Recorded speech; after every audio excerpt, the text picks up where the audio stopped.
शेषे अनशनकारी आगे मुंड नुआइला ब्लॉक प्रशासन बालेश्वर ब्लॉक रे अटकी उन्नयनमूलक काम को त्वरान्वित करने सहित शेष होइथिबा कामगुड़िकर बिल पैठ करने को प्रशासन प्रतिश्रुति देवा परे पूर्वतन विधायक स्वरूप दास और समर्थक माने अनशनरू ओहरी। आज जिला प्रशासन बीजेडी जिला सभापति ज्योति प्रकाश पाणिग्राही सोर विधायक माधव धड़ा पूर्वतन विधायक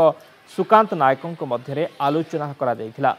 शेष आसंता 15 दिन मध्य निर्माण शेष होइथिबा कामगुड़िकर बिल पैठ करने सह उन्नयनमूलक कार्यगुड़ी को त्वरान्वित करने को मुख्य उन्नयन अधिकारी प्रतिश्रुति देइथिले।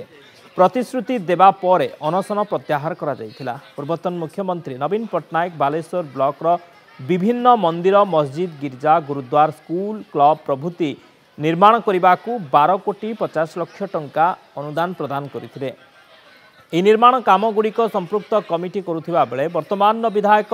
मानस दत्त बिल बंद करने सहित काम बंद करदेवा ब्लॉक प्रशासन को निर्देश देते। एने पूर्वतन विधायक स्वरूप दास और समर्थक माने अनशन बसी